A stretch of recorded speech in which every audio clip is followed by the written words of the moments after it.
டே 5 வரைக்கும் நம்ம ஆல்ரெடி பார்த்துருக்கோம். டே 6 ஓகேயா. இன்றைக்கி நம்ம பார்க்க போகிறது வந்து பார்த்தோன்னா பீட்ஸ் வச்சு ஒர்க் போட போகிறோம். சரியா.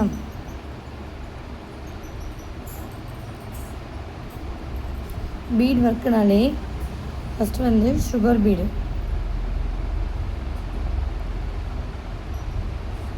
சுகர் பீடில் ஃபஸ்ட்டு ஓகேயா. அடுத்தது வந்துட்டு 21வது கிளாஸ் தானே. 22 வந்து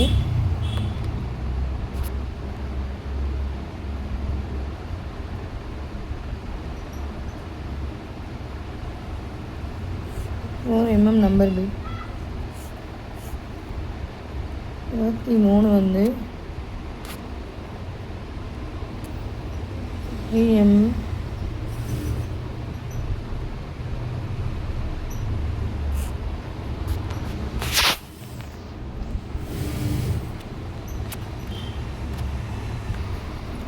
நம்ம பார்க்க போகிறது எல்லாமே இன்றைக்கி பீட்ஸ் ஒர்க் தான் ஃபுல்லாகவே. சரியா. நமக்கு எனக்கு தேவை இப்போது ஆரிவை கற்றுக்கிறத விட அந்த மெட்டீரியல்ஸ் நேம் கற்றுக்கிறது ரொம்ப முக்கியம். ஏன்னா ஒரு ப்ளவுஸை பார்த்தோன்னே நம்ம என்ன மெட்டீரியல் நமக்கு தெரிஞ்சால் தான் அதை நமக்கு கரெக்டாக போட முடியுமே. மேக்ஸிமம் ஆரி ஒர்க்கில் இந்த பீட்ஸ்லாம் நம்மளால் ஒர்க் போட முடியாது. ஏன்னா இது பேர் வந்து சுகர் பீடு. இதை பொறுத்த வரைக்கும் என்னென்னா லோ காஸ்ட் மெட்டீரியலும் கிடைக்கும், ஹை காஸ்ட் மெட்டீரியலும் கிடைக்கும். ஒரு பாக்கெட்டே உனக்கு 1000 வரைக்கும் கூட வாங்குவாங்க. 450 கிராம்ஸ் தான் இருக்கும். ஆனால் அது 1000 வரைக்குமே உனக்கு அதில் பிராண்டை பொறுத்து வாங்குவாங்க. இல்லைன்னா 170க்கே கிடைக்கும், இல்லை 270க்கே கிடைக்கும். நம்ம என்ன மெட்டீரியலில் ப்ளவுஸ் ஆர்டர் எடுக்கிறோமோ அது பொறுத்து தான் இதுக்கான ப்ளவுஸ் நம்ம போட முடியுமே. சரியா. இப்போ பிகினர்ஸ்ன்றதுனால எடுத்தோடனே மட்டமான குவாலிட்டி போட மாட்டாங்க. மேபி கிளாஸ் கற்றுக்கும் போது வேணால் வந்து இது மாதிரி கொடுப்பாங்க. சரியா. அதனால் மேக்ஸிமம் ப்ளவுஸ் கஸ்டமைஸ் பண்ணுறவங்க 1000 ரேஞ்சில் இருக்க ப்ளவுஸஸ்க்கான இது தான் எடுப்பாங்க. ஏன்னா அவங்களுக்கு அப்போ தான் மறுபடியும் கஸ்டமர் வருவாங்க. சரியா. இதுதான் வந்து சுகர் பீடு. சரியா. சுகர் பீட்னால் இப்படி தான் இருக்கும், குட்டி குட்டியாக இருக்கும். அடுத்தது வந்துட்டு 2mm பீட்ஸ்னு ஒன்று இருக்குது. என்னென்னா இதை விட குட்டியாக இருக்கும்.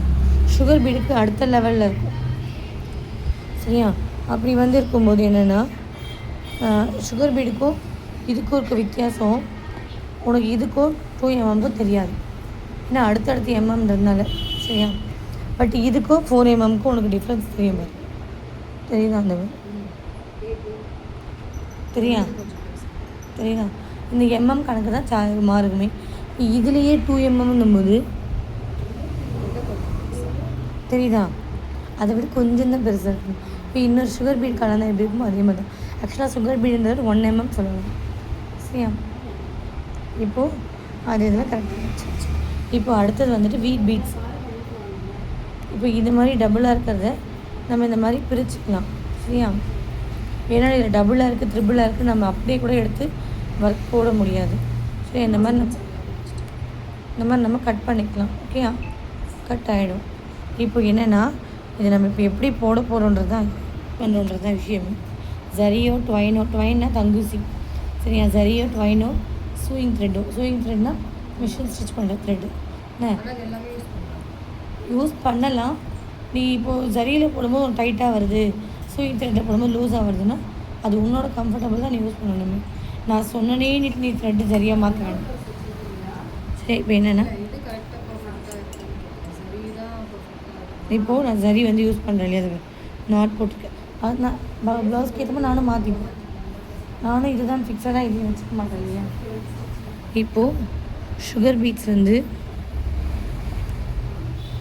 அந்த நீடியில் நம்ம மணி நீடியல் கொடுத்தோம் இல்லையா, அதை எடுத்துக்கணும். இந்த வாட்டி ஜரி த்ரெட்டோட நீடியில் வந்து வச்சிடணும். இப்படி லோட் பண்ணும்போதே நமக்கு லோட் ஆகிடும். இன்னும் நிறைய சுகர் பீட்ஸ் நீங்கள் இப்போ டப்பாவில் நான் வச்சுருக்க மாதிரி வச்சிங்கன்னா இப்படி பண்ணும்போதே லோட் ஆகிடும். சரியா. இப்போது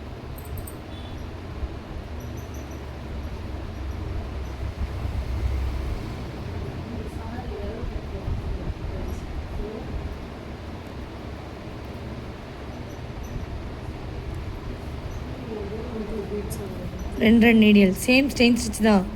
அது உள்ளே நம்ம நீடியல் சொல்ல போகும்.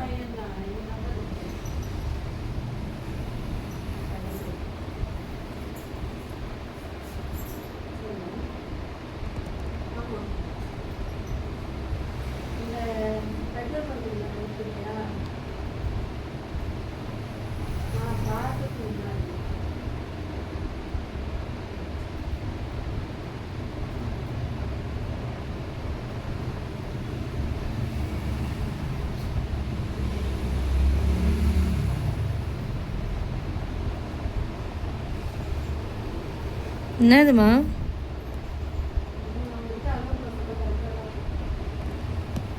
எப்போ வராங்களா? யார் உங்கள் பையனை பற்றி எதை கேட்டுருந்தாங்க?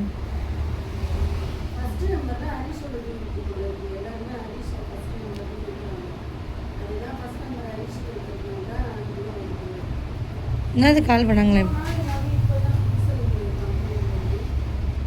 எதுக்கு கால் பண்ணாங்களா? யார் கால் பண்ணாங்க? என் பையன்தான்.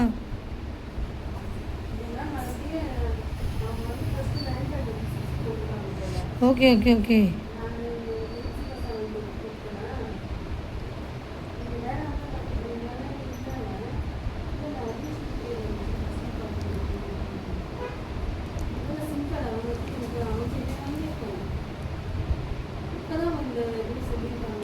மெயில் ஐடி ப்ராப்ளம் ஏதோ ஒன்று ஆயிருக்கு.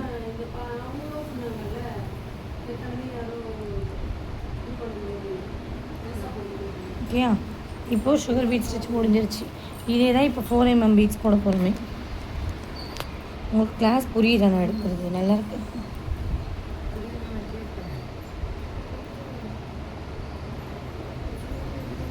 இது வர வெயிட் பண்ணு. சரி வச்சுக்கோணும், அப்புறமா மறுபடியும் வாய்ஸ் ஓவர் கொடுத்து.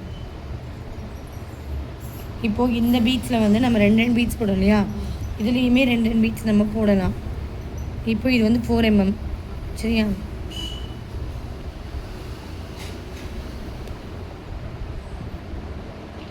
ஜாயிண்ட் பீடு இருக்குன்னா பிரிக்க வேண்டாம். 2க்கு மேலே இருந்தால் பிரிச்சுக்கலாம். ஆமாம், இந்த பீட்ஸ் வந்து 2 பீட்ஸாக மேக்ஸிமம் கொடுக்கலாம். சிங்கிள் பீடு இருக்குன்னா கொடுத்துக்கலாம். டபுள் பீடு இருந்தால் டபுள் பீடும் கொடுத்துக்கலாம். இப்போ இதுதான் ஓகேயா?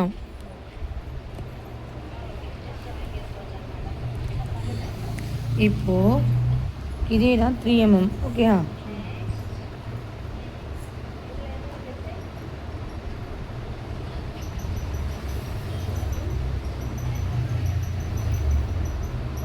இப்போது இதுவே 3mm பீட்ஸ்.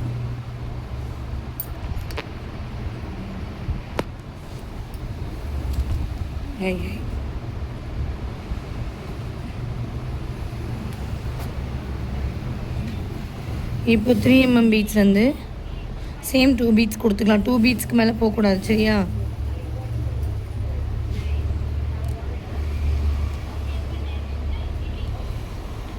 டூ பீட்ஸ்க்கு மேலே நான் இப்போ பை சான்ஸ் போயிட்டேன்னா சும்மா ஜஸ்ட் நான் போடுறேன். தெரியுதா? இவ்வளோ கேப்ஸ் எல்லாம் வரக்கூடாது.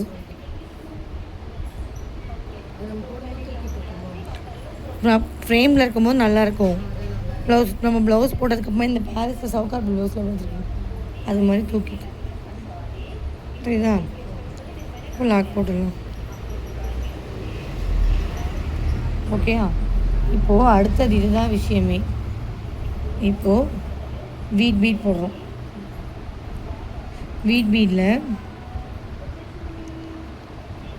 இப்போ நான் 2 எடுக்கிறேன். 2 இருக்குது, நான் அப்படியே 2 போட்டக்கூடாது.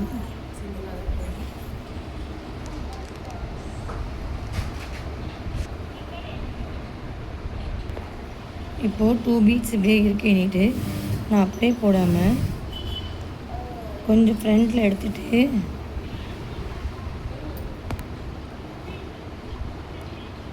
ஊற்றுட்டு ஜஸ்ட்டு டிப் கொடுத்தோன்னா முடிஞ்சிடும்.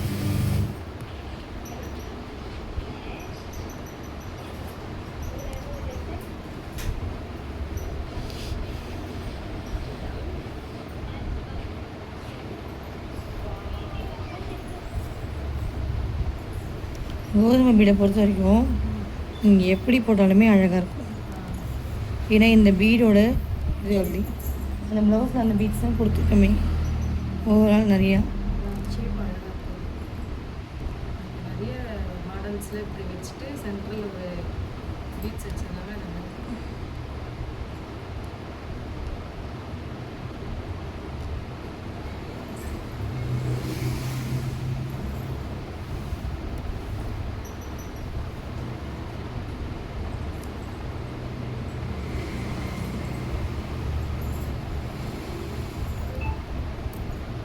இப்போ நம்ம இன்றைக்கி டோட்டலாக வந்து மொத்தமாக 4 கிளாஸஸ் பார்த்துருக்கோம் இல்லையா. டே 6ல் வந்து பீட்ஸ் ஒர்க்கில் sugar bead, 4 mm beads, 3 mm பீட்ஸு, வீட் பீடு. ஓகேயா.